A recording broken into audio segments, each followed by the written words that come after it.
I'm working on a 2000 Volkswagen Beetle, and as you can see, this is a typical problem with Volkswagens. The handles are plastic and they break right here. This one's pretty rough. I was watching some YouTube videos, and there's a company that makes a replacement handle here. You cut this one off, place it with a metal one. It's got spacers and screws, and it looks like it'd be pretty good. But what I'm going to do, what I saw in another video, is take a piece of wire and I wrapped it around the screw that goes in the door. There's what it looked like. Now I'm using some needle nose pliers, some wire cutters. You need a big Phillips screwdriver to take the screw out. There's the screw. I also have a small telescoping magnet, which you can reach in there and pull the screws out, because sometimes they don't want to fall out after you loosen them. So what I'm going to do, I've already put it in there once and it seems like it's going to work. Screw this back into where it belongs, and then I'll show you what it looks like. Okay, so I got the screw back in, and here's the wire. Now, the hardest part is going to be getting this wire cut off to the right length so that the other screw can go in and tighten up and hold this really secure. So that's what I'm going to work on next. Try to figure out just about where my bend needs to be. See if I can get that accomplished. Well, I had the top wire on and had the right angle on it, but I managed to cut the bottom of the wire a little too short. I misjudged the distance. So now my top wire, as you can see, is too short by an inch. So I've got some extra wire. I'm going to redo it. But I think the problem is going to be, I'm doing this for somebody else, and I think the problem is getting the cover back on. Up in this hole, the plastic's all broken. Slides in pretty easy.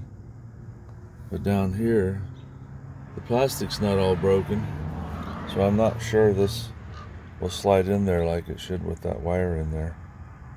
I think that's going to be a little difficult.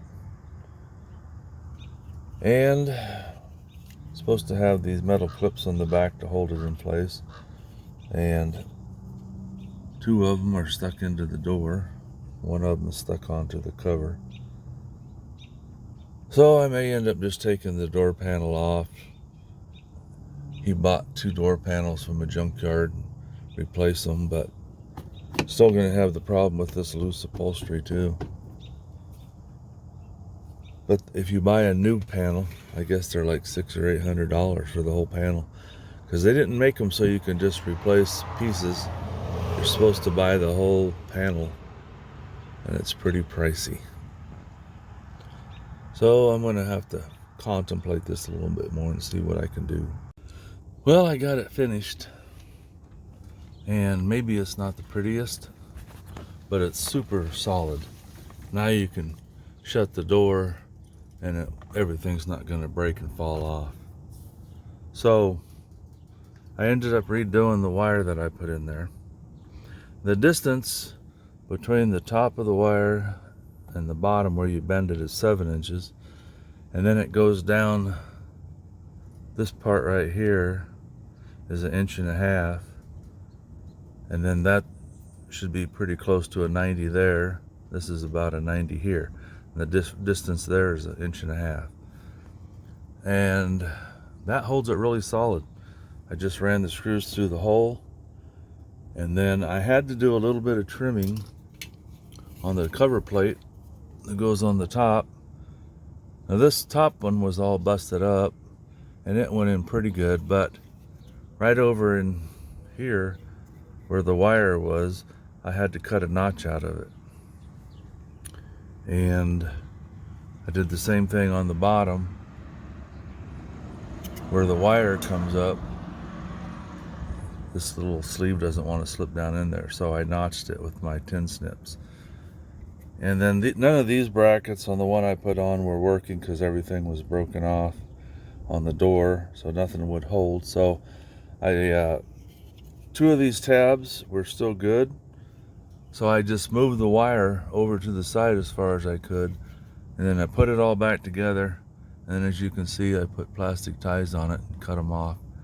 And yeah, it's not the prettiest, but the door panels he bought, you can see there, this insert is already all fallen apart, so that has to be rebuilt. And these aren't that easy to rebuild. This upholstery is coming out here a little bit, but it looks better than that one over there. So I'm just going to leave it like this. I sent a picture to the owner. If he's happy with it, then I'm going to do that on the other side. And hopefully they'll be able to open and shut the doors and not have the door panel fall off. Hope this helps you guys out if you're working on something like this. It's too bad that they didn't make this where a guy could replace pieces like the handle or this part or this part. But and there's videos on YouTube where guys redo this, reupholster it. And I had the thought of, and I don't know if it'd work, if you took the existing cover, this vinyl cover, cleaned it up really good, got all the junk off of it, and then cleaned the board in the back. One guy called it cardboard, but it's really not cardboard, but press board, whatever it is. Clean it up really good, and then re-glue this cover back onto there. That way you don't have to, when they make them in 3 pieces. They make a piece up here, piece down here, and a piece up here, and then they sew it all together. Your average handyman guy like me isn't going to have a sewing machine to do that. So I just wonder if a guy couldn't just re-glue that, make it last another 10 years. Well, thanks for watching. I hope this helps somebody out. The tools I used, I had a pair of needle nose side cutters, some other cutters, my tin snips, some kind of baling wire, some kind of thin wire that's strong but yet you can bend it, and then of course the plastic ties. And again, this measurement top to bottom is 7 inches. Then you got to go back 1.5 inches and make your bend. So thanks for watching. Feel free to like, share, and subscribe.